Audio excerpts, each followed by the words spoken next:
Welcome back to Joe Stunner Boxing. We got some more poll results for you. The latest poll, 200, well, just under 200 people voted, and the question was, who should Terence Crawford fight next? So, in some respects, it's an obvious question because after last week's demolition of Errol Spence, there is a rematch clause. That's one possibility, but a lot of people are saying, no, we don't want to see that again. It was way too one-sided, and they have concerns for Spence's health and so on.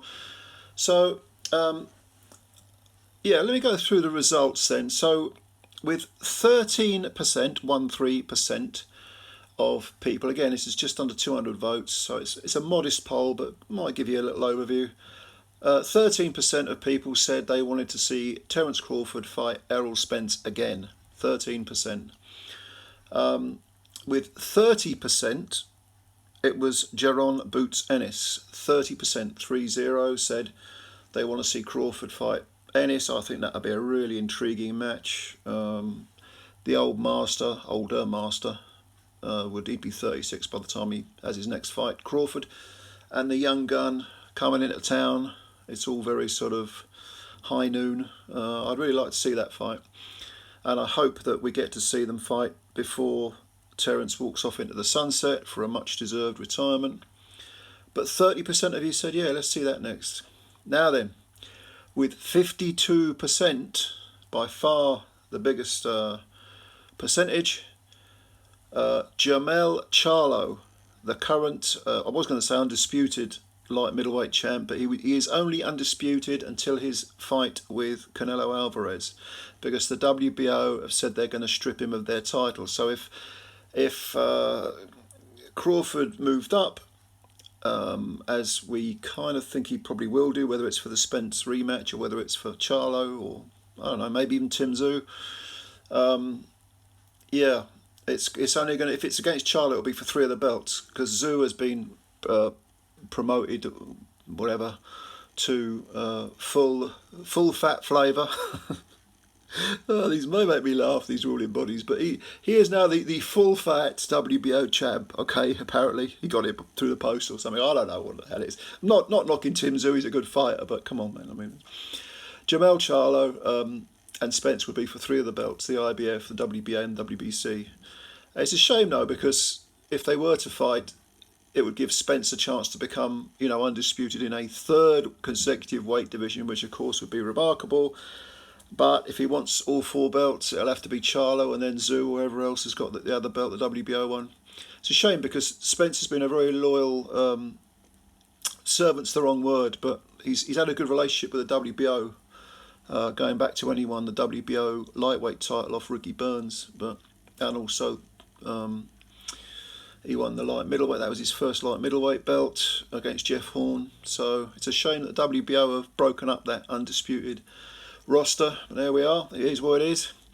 Other examples, other people that were mentioned, because 4% of people said another fighter who wasn't mentioned. The only 3 I had on the list were Spence, Charlo, and Ennis, and my 4th choice was someone else. Name it in the comments. And 4% of people chose someone else. Virgil Ortiz got a mention, and we're not sure what's happening with Ortiz, because he's so accident prone, I suppose that is the phrase, but he pulls out of fights. He was meant to fight Stanionis. Stanionis, by the way, is another person that was mentioned again for Crawford. I'd pick Crawford to beat Stanionis or Ortiz. Ortiz will probably go up 154, I would imagine. Someone else mentioned Gervonta Davis, jumping from lightweight to welter. No, he's got unfinished business. To me, Shakur Stevenson, I want to see that in-fight tank. I really do, And yeah, I mean, Tim Tszyu, we mentioned 154, yeah, I suppose. Teofimo Lopez was given a mention. And yeah, I think that was about it, really. I mean, can't think of anyone else that was mentioned. But if he stays at welter, I want to see Ennis and Crawford. If he goes up to 154, I want to see him fight Charlo. Charlo, of course, is going up to 168. And I'm one of the minority who wouldn't rule him out of beating Canelo. I think it's a very difficult task, but I think he's a live underdog. It's possible he can do it, possible. But yeah, I do make Canelo a firm favourite. But I wouldn't rule him out. But if he was to win, would he stay at 168? He said he's got unfinished business at 154. So if he came back down, yeah, Crawford could be waiting. But let's not forget, if you go up in weight considerably, and we're talking just over a stone. What are we talking? 11 stone, 12. Yeah, it's over a stone. I mean, when you boil yourself back down to the other way, I don't know how comfortable Charlo is at 154, but if he boils himself back down, there's always the risk you can wreck your body, like Roy Jones did when he came back down from Ruiz to fight Tarver. So I think that's something he'd have to consider. Yeah. But anyway, if I've missed anyone out, if you've got a name in your head that you think I'd like to see him fight Crawford next, leave it in the comments section, and yeah, I'll give it a look and answer it, and we'll have a chat.